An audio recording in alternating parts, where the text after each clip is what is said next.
Before time was measured, there was the Black Land. And upon this land, the gods themselves walked. They built a kingdom of impossible geometry. They were ruled by Osiris, the first king, the embodiment of order and the giver of civilization. And at his side was Isis, she of the throw, the goddess of magic itself, more clever than a million gods. She who knew the secret names of all things, save one. Together, they brought the two lands into a golden age. It was a time of perfect ma'at, perfect order. But order casts a shadow, and that shadow was Set. The Lord of the Red Lands, the God of storms.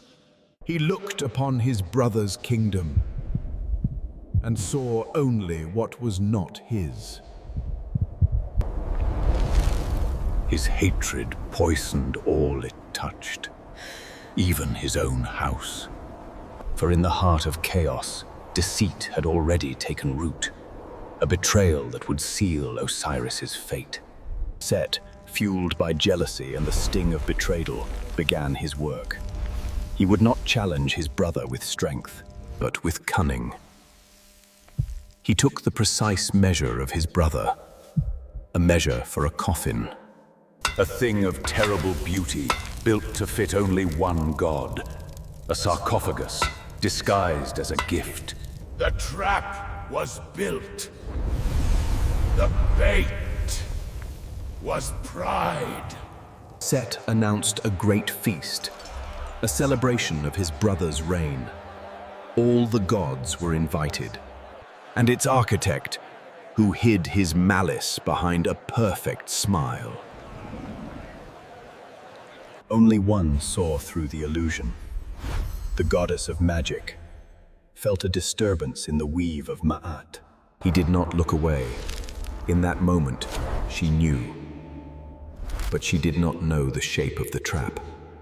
But the King of Order saw no chaos. He saw only his brother and trusted him. Then, at the height of the feast, Set presented his gift. The gods marveled at its dark beauty, but the sorceress saw the death it contained.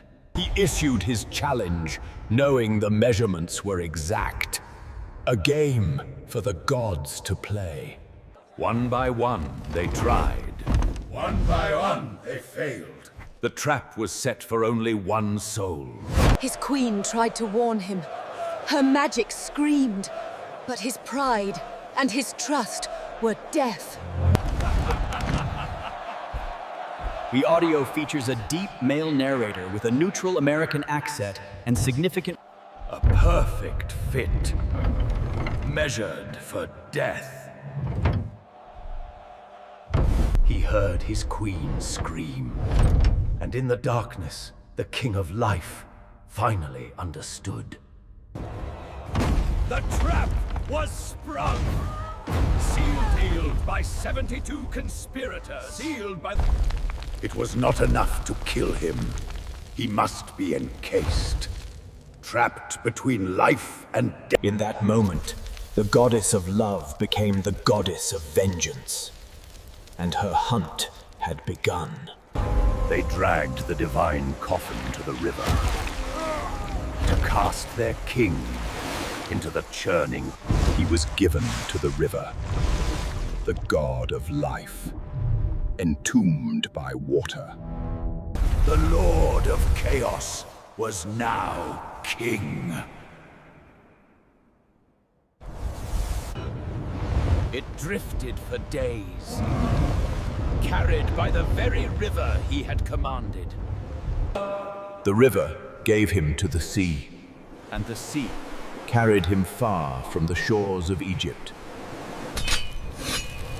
The kingdom was lost. The king was gone.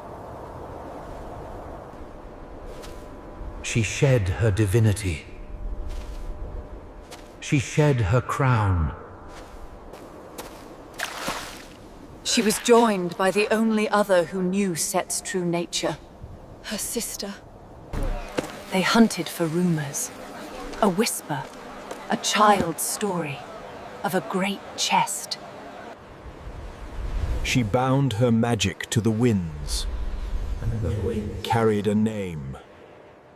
Her hunt led her across the Great Green to the city of Byblos. But she was too late. The sea had given up its prize. It lay upon a foreign shore. But the life force of Osiris could not be contained. It fed the earth. And from the tree became a marvel. Its scent was divine. The local king, unaware of the god within, claimed it for his own. He became a pillar in a foreign king's hall. The god of life, imprisoned in dead wood. The goddess arrived, humbled. She waited. She watched. She Listened. She did not use force. She used her cunning. She wove her magic and a divine... The scent led the queen to the servant. The trap of magic. She was given the dying prince to nurse. And the goddess of life breathed life into the child. As payment for her grief, she decided to give the queen a gift. But the mortal queen saw only death. She broke the ritual. The servant was gone. Before the terrified queen stood Isis. She revealed her grief. She revealed her rage. And she demanded her husband. The terrified mortals obeyed. They hacked at the pillar, releasing the sacred coffin from its wooden prison. Her power, once a pillar of creation, now used to unmake. Her magic was stronger than his malice. She broke the seal. She broke the curse. She had found him. The hunt was over. But the man she found was not the king she lost. And the two sisters, the widow and the betrayer, Wept together, a lament. that echoed across the heavens. She had retrieved the body. She brought her husband home, to the Black Land, to the marshes of the Delta. She hid him in the deep reeds, the birthplace of the gods. He would not let him rest.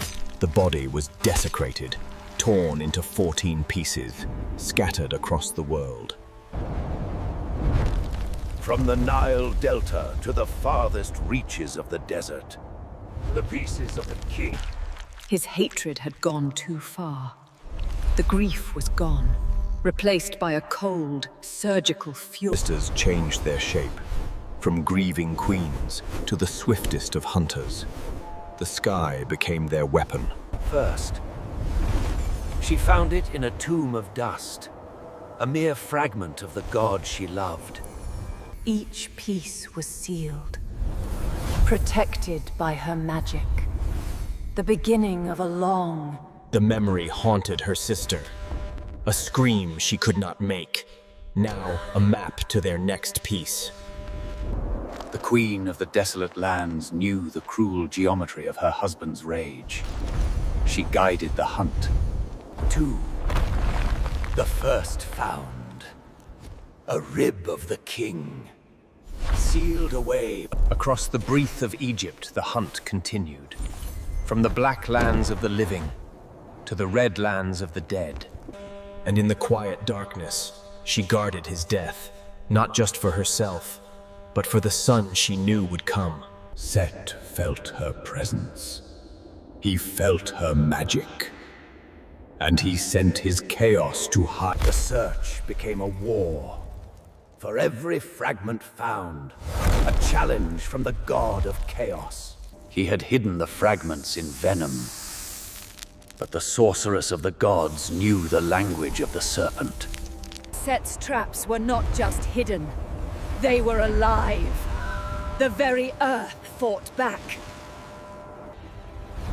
The power of her magic was vast. Chaos may destroy, but order. The cold could not stop her. She gathered the scattered pieces. Even the beasts of the desert recognized the King of Life and refused to violate his sacred remains. The river that claimed him now carried his saviors. Guided by the green light of life they sought. The dark magic clung to the flesh. The king was a goddess of magic. The creatures of chaos attacked, but Isis, the great sorceress, compelled them with the power of the fragments she guarded. Her sister used subtlety, dissolving the barriers built to hide the past. Certain pieces, gathered from the depths of the earth. But the body remained incomplete. 13, but not 14. The vital spark. The sorceress had failed. The king could not be resurrected. All her efforts. Set had taken the final piece. He thought he had won. But he had forgotten. She was the goddess of magic, the one who knew the names of all things. If the piece was... She forged it from her will, a vessel of gold. The 14 sacred vessels were assembled. The stage was set for the deep. And the sister of the deceased invoked her son, the Lord of the Dead. Anubis, the jackal god. The pieces obeyed the magic. They moved through the air. Bone sought bone, flesh sought flesh. The words of power rained down. Isis was weaving the great spell of Osiris. The goddess of life and the god of death worked as one, wrapping his flesh, preparing the first mummy. The goddess took the form of the great kite. With her wings, she beat the air, breathing the final spark of life into his remains. From the darkness of his death, she drew the seed of life. He could not rule the living, but he would rule the dead. The first mummy. The hunt was over, but the true quest had just begun. Set took her husband, but he would not take her son. The Great Mother swore a sacred, silent oath. The search for the husband was done. The new age was coming. Shucklant. Before the age of Osiris, there was only Ra, the All-Father, the Sun God. But the god was old. His body trembled. His power. And Isis, goddess of magic, watched. She was cleverer than millions of gods, and she desired Ra's power. She knew that Ra's power lay in his secret name. A name he... She took the essence of the god, the spittle of Ra himself, and mixed it. From the god's own essence, she fashioned a serpent, the first Uraeus, a creature whose venom was Ra himself. She placed the serpent on the path where the aging god walked. The trap was set. The All-Father walked the earth, his divinity masked by the frailness of age. The serpent, born of his own essence, struck. The poison was himself. The fire of his own body consumed him. The sun god was dying. And the sorceress Came to offer her aid. The now poison. The bargain was struck. Tell me your name, the goddess whispered, and I will make you whole. The sun god, the All-Father, was trapped. His own power, his own pride, turned against him. He spoke the name. The secret of his power passed from the sun to the sorceress. The poison was undone, but the power was transferred. Having conceived the heir, the goddess of magic vanished. She hid herself. The mistress of the gods now lived as the lowest of mortals, a fugitive in her own kingdom. And in the mud and darkness she brought forth the light. Horus, the Avenger, was born. He was a god, born in exile. A king with no kingdom. But the goddess of magic was now a mother, and her magic was now a shield. She was his only protector. She wove a web of protection. Spells of hiding. But the birth of a god cannot be hidden. The Lord of Chaos felt the new spark. He summoned his creatures. The nightmares of the Duat. Demons. But the goddess of magic had guardians of her own. She called the 7 sacred scorpions. She who had commanded legions now fought for scraps. The Queen of Egypt, reduced to a beggar in the mud. She begged from the very mortals she had protected, and in their ignorance they turned her away. But her felt the insult, and the smallest of them carried the greatest venom. And the proud woman now knelt in the mud. But the Great Mother is a mother first. She saw not the insult, but she spoke the words of healing. She unwound the venom. She returned the son to the mother.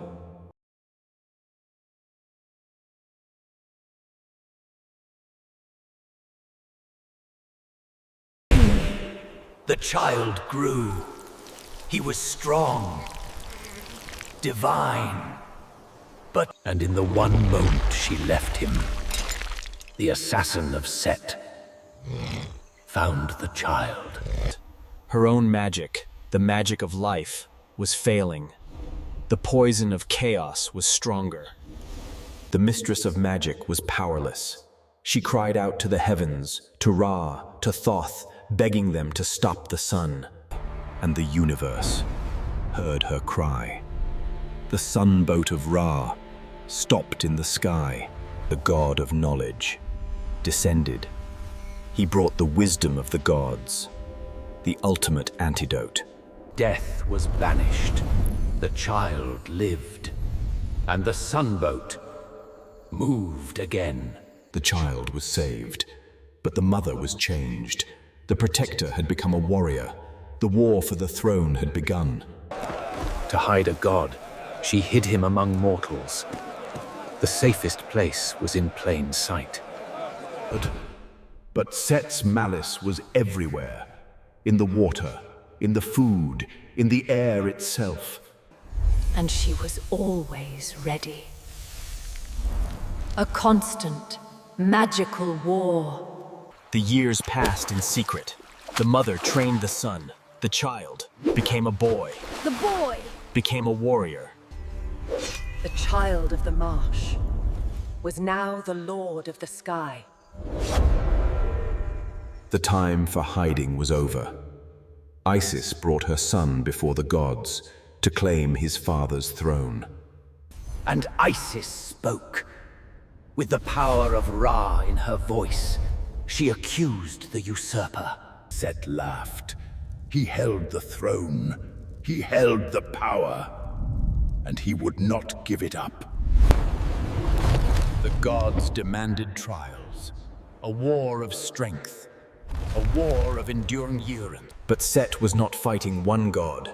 He was fighting two. And the goddess of magic would not let her son fail. She turned his own strength against him. The stone obeyed her magic. The trial was won. Her final move was not magic, it was guile. She wove a false steri, using... And in his arrogance, he judged himself. The son must inherit, he roared, and in doing so, sealed his own doom. The trap was sprung. Before Ra himself, Set had... The son had claimed his birthright. The murderer was banished. Through magic and grief and She is the queen, the widow, the sorceress.